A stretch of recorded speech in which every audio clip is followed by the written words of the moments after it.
Calorosas saudações e recorrentemente as pessoas acusam Portugal de ser um país discriminatório, que discrimina minorias, etc, etc. E partindo desse pressuposto, eu pergunto se em Portugal nós discriminamos. O que é que acontece, por exemplo, no Afeganistão, onde as mulheres nem sequer têm direitos humanos e, infelizmente, nem sequer conseguem meter like neste vídeo. Portanto, meus amigos, aproveitem esse fator de liberdade, homens ou mulheres, e metam like neste vídeo e subscrevam o canal para chegarmos aos 50 mil subscritores e partilhem também nas vossas redes sociais. Ora, o que é que se passa? Medidas para alunos transexuais foram aprovadas há 5 anos, em 2019, mas não estão em vigor e, portanto, isto está a gerar alguma controvérsia. Medidas para alunos trans, como a autodeterminação da identidade de género, foram aprovadas há 5 anos, mas continuam sem estar em vigor. Alunos dependem da sensibilidade dos professores. As primeiras regras para as escolas no âmbito da autodeterminação da identidade de género foram aprovadas há 5 anos. Mas depois de uma decisão do Tribunal Constitucional em 2021, os jovens transgénero continuam dependentes da sensibilidade dos professores. E eu pergunto-me, só aqui a primeira questão, já vamos ver o que é, não é? Mas quando falamos em autodeterminação, é que é uma pessoa que quer ser identificada como um género oposto? É isso? Enfim, creio que seja isso. Quando em 16 de agosto de 2019 foi publicado o despacho do Governo que estabelecia as medidas que dali em diante as escolas teriam de adotar no âmbito da autodeterminação da identidade de género, o tema parecia estar encerrado. Na altura, as escolas viviam há cerca de um ano numa espécie de vazio legal, depois da aprovação da lei que em 2018 estabeleceu o direito à autodeterminação da identidade de género e à proteção das características sexuais de cada pessoa e que previa que o Estado garantisse a adoção de medidas no sistema educativo. Onde é que eu vejo problemas aqui? Eu não acho que o Estado tenha que adotar medidas relativamente à autodeterminação sexual ou qualquer tipo de autodeterminação de uma pessoa. Não acho, honestamente, não acho. Nesse sentido, quando vemos aqui em cima escrito, não sei se está a aparecer, mas acho que sim ali, sensibilidade dos professores, eu acho que há aqui duas coisas diferentes. Porque uma coisa é o professor ter a sensibilidade ao bom senso. Uma pessoa dirige-se a mim e diz, eu quero ser tratada com o nome do sexo oposto ao qual é o oposto a que eu nasci. Tudo bem, tranquilo. Isso é uma questão de preferência pessoal na minha liberdade de expressão. Outra coisa é o governo ou o Estado impingir consequências a alguém que se recuse a nomear outra pessoa, outra coisa qualquer. E isso já aconteceu no Canadá há uns anos atrás com o Bill C-16. Por exemplo, se uma pessoa se dirigisse a outra pelo pronome errado, consoante aquilo que era a visão da própria pessoa em si do pronome errado, iria ter consequências legais. E isso é problemático em termos da liberdade de expressão. Já para não falar de outro problema, que é a questão da educação, não é? O Estado não tem que educar. E a autodeterminação não tem que ser feita pelas escolas, nem tem que ser feita pelo Estado. A autodeterminação é feita pelo próprio indivíduo, principalmente e favoravelmente com a sua própria família. Porque isso é a célula base da construção de uma sociedade e, além do mais, é também o primeiro agente de socialização. Antes até da escola e muito antes até do que era o Estado, não é? Portanto, a meu ver, nem o Estado, nem as escolas se deveriam estar a intrometer nesse ramo que é pessoal e familiar. E, em casos mais extremos, como era o caso do Canadá, em termos de liberdade, não é? Ou de garantia para o próprio indivíduo e para a própria sociedade em si. Se andarmos aqui para baixo, o problema veio depois de dizer, o Tribunal Constitucional, é que a definição dessas medidas não cabia ao Governo, mas à Assembleia da República. E assim, em 2021, reabriu-se esse vazio e as crianças e jovens transgénero voltaram a depender da sensibilidade das escolas e dos professores. Depois há outra problemática que muitas pessoas colocarão aqui, não é? Na questão dos jovens transgénero. Porque em Portugal é possível ser-se menor de idade e começar a fazer transições de sexo. E isso poderá levantar, ou levanta mesmo, questões, porque o cérebro humano, se eu não estou em erro, só está completamente desenvolvido depois dos 25 anos, ou seja, até dentro da maioridade, o nosso cérebro ainda não está praticamente desenvolvido. Acho que é o córtex frontal, enfim, não sei especificar, mas sei que é até aos 25 anos em que o cérebro não está completamente desenvolvido, até em termos de traços de personalidade. E o que é que poderá acontecer quando este tipo de casos acontecem ou são feitos em crianças ou adolescentes muito novos, principalmente menores de idade? É que pode ocorrer arrependimento no futuro, como já aconteceu em muitos casos. Isto no estrangeiro é mais comum do que em Portugal, porque enfim, a população aqui também é mais pequena e os casos são mais mediatizados lá fora do que aqui, mas de arrependimento nessa mesma transição. Isto não é dizer que todos terão arrependimento, porque há a questão da disforia de género, que efetivamente é uma condição do ponto de vista clínico que será acompanhada. Mas isto também tem que ser tido em conta o fator de uma pessoa com 14, 15, 16, 17 anos não tem a maturidade suficiente, em muitos dos casos, para fazer uma decisão que irá mudar por completo os 60, 70 ou 80 anos do resto da sua vida. É impactante, não é? Porque aos 18 anos eu não posso fumar, não posso beber, não posso conduzir, não posso votar, não posso fazer uma série de coisas. Mas com 16 já posso aplicar uma mudança sexual no meu corpo numa, em termos característicos quase a 100%.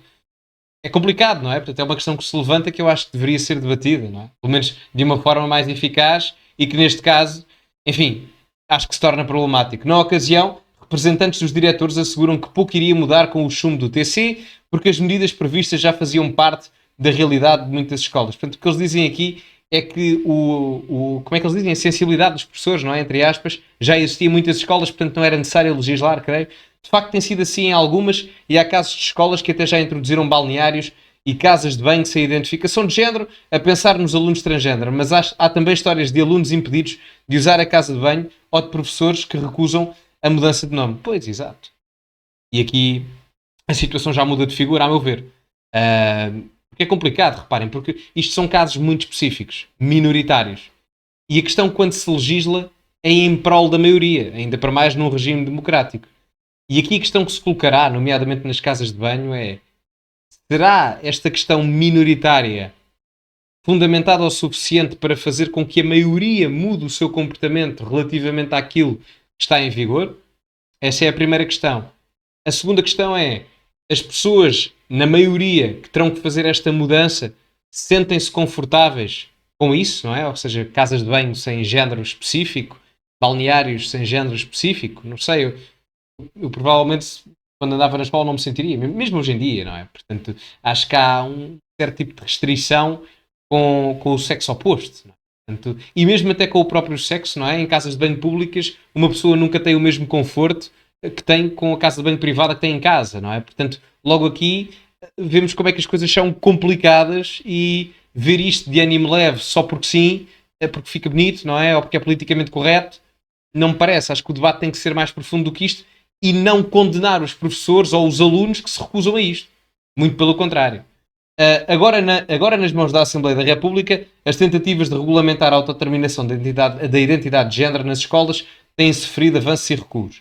Em dezembro de 2021, pouco mais de 5 meses após a decisão do Tribunal Constitucional, a dissolução do Parlamento na sequência do chumbo do Orçamento de Estado para 2022 deixou pelo caminho iniciativas legislativas do PS, Bloco de Esquerda e PAN. Foi preciso mais de um ano para que a Assembleia da República aprovasse em abril de 2023 novos projetos de lei dos mesmos três partidos sobre a participação de direitos das pessoas transexuais e homossexuais com medidas para o contexto escolar. Sabem, o que é que me chateia nisto é a especificação. Porque eu não creio que tenham que haver medidas diferenciais consoante a nossa orientação sexual ou consoante o nosso estado de identidade sexual. Não acho, genuinamente. Há um modelo igual para toda a gente. E esse modelo não deve ser mudado só porque tu és X ou Y ou Z ou A ou B. Não. Há um modelo igual para toda a gente. E esse modelo não deve ser mudado, muito menos, se uma determinada minoria quer impor uma determinada visão à maioria. Porque eu depois pergunto-me, a questão das pessoas transexuais, enfim, terão a questão dos balneários e da identificação. Eu aí até compreendo a questão que possa, não é que possa, sim, que possa haver um debate sobre isso, etc. E compreenda como o nível de ser um pouco complicado o debate em si. Eu até, pronto, até por aí. Agora, porquê é que têm que haver medidas a nível de direitos das pessoas homossexuais nas escolas? Tem que haver alguma diferença só porque tem uma orientação sexual diferente? E a mesma coisa com os transexuais. A única coisa que eu acho que, enfim, faz sentido o debate é a questão dos balneários, por razões óbvias, não é? Mas nos homossexuais ainda tenho mais dificuldade em compreender. Portanto, qual é a diferença, não é? Portanto, se estamos num Estado de Direito e são todos iguais perante a lei, porque é que aqui terá que ser diferente com medidas específicas para essas pessoas? Não faz sentido nenhum. Em menos de 8 meses, a Comissão Parlamentar de Assuntos Constitucionais, Liberdades, Garantias aprovou o texto de substituição das 3 iniciativas e o diploma foi finalmente aprovado em 15 de dezembro com os votos favoráveis do PS, Bloco de Esquerda, PAN e Livre, oposição do PS, Chega, Iniciativa Liberal e abstenção do PCP. De acordo com o documento, o PCP hoje em dia vota a abstenção, mas há 40 anos se calhar votava contra. De acordo com o documento, as escolas deveriam definir canais de comunicação e detecção de casos e, em conjunto com os pais, avaliar a situação para assegurar o apoio e acompanhamento e identificar necessidades organizativas e formas possíveis de atuação, a fim de garantir o bem-estar e o desenvolvimento saudável da criança ou jovem. Teriam também de garantir a possibilidade de os alunos transgênero acederem a casas de banho e balneários, assegurando o bem-estar de todos, procedendo-se às adaptações que se considerem necessárias. Mas aqui há outra questão complicada, não é? Aqui a questão é, a maioria que está no modelo atual sentir-se-ia confortável com a presença de uma pessoa nesta situação? Pergunto eu. Porque aí estaríamos a causar o desconforto de um para, ou melhor, o conforto de um para o desconforto de muitos. Não é? Digo eu. Estou aqui a colocar uma possibilidade. E depois há outra questão que é, se querem fazer essa segmentação, porque é que não se propõe uma casa de banho própria para pessoas nessa circunstância?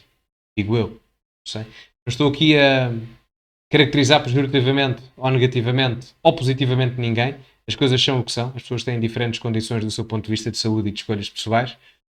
Mas a verdade é que levar isto de ânimo leve e fazer a obrigatoriedade da maioria a aceitar determinadas vontades de minorias pode não ser a melhor coisa para aquilo que chamamos de coesão social e até a aceitação de grupos diferentes ou até parecidos. Não é? Pode gerar alguma tensão social se levarmos isto de um ponto de vista obrigacionista. O alívio partilhado entre as famílias de crianças e jovens transgêneros contrastou com uma forte oposição encontrada juntos de movimentos conservadores que consideram o diploma fundamentalmente ideológico. Acredito que sim, a maior parte dos movimentos deste âmbito são ideológicos, embora haja efetivamente pessoas que passem por aquilo que eu referi da questão da disforia de género, e isso não é uma questão ideológica. O que os partidos políticos e os movimentos sociais depois fazem é aproveitamento ideológico desse tipo de situações. Mas isso é uma história diferente e são dois casos completamente dispares. As vozes críticas surgiram também entre associações representativas dos pais e diretores de escolas que viram nas medidas uma exigência desproporcional para as escolas, sobretudo no que dizia respeito à adaptação das casas de banho e balneários existentes. Faltava, no entanto, um último passo para que a regulamentação entrasse em vigor, a luz verde do Presidente da República, mas em 29 de janeiro de 24, 2 semanas depois de dissolver o Parlamento pela segunda vez, Marcelo Rebelo de Sousa veta o decreto da Assembleia. Na justificação do chefe de Estado, o diploma peca por uma quase total ausência do papel do país, encarregados de educação, representantes legais e de associações por eles formadas. Agora, com uma configuração bastante diferente após as eleições legislativas de 10 de março, que deram a maioria à direita, continua nas mãos da Assembleia da República regulamentar a autodeterminação de género nas escolas. A meu ver, não será aprovada, porque há uma maioria de direita, e portanto não parece que isso vá acontecer. Muito honestamente. A não ser o PSD tenha ali um rasgo de esquerdismo ideológico, é possível, mas eu acho que não vai ser aprovada, e honestamente, do meu ponto de vista, eu votaria contra. Porque acho que há mais aproveitamento político e ideológico desta circunstância do que propriamente outra coisa, e as propostas que são apresentadas até podiam ter algum teor benéfico do entendimento entre diferentes grupos sociais, mas não tem. Parece que é mesmo uma questão divisionista, de prejudicar a maioria em prol de um determinado grupo de pessoas, e ao mesmo tempo não parece haver uma solução apresentada nas legislações apresentadas que beneficie os dois grupos, como por exemplo uma casa de banho que permitisse, ou balneários, uma solução para as pessoas nesta circunstância da identidade de género específica ou que querem mudá-la. Não é? Portanto, acho que os políticos ou a classe política geralmente não têm o melhor interesse da população, e é bom para a classe política que a população esteja dividida, ou dividir para reinar, porque se a população estiver uma contra a outra, não estarão contra os políticos. Mas enfim, digam-me a vossa opinião nos comentários sobre isto. Metam like no vídeo, subscrevam o canal, partilhem também nas vossas redes sociais e, como é habitual, acima de tudo, cultivem-se e até à próxima.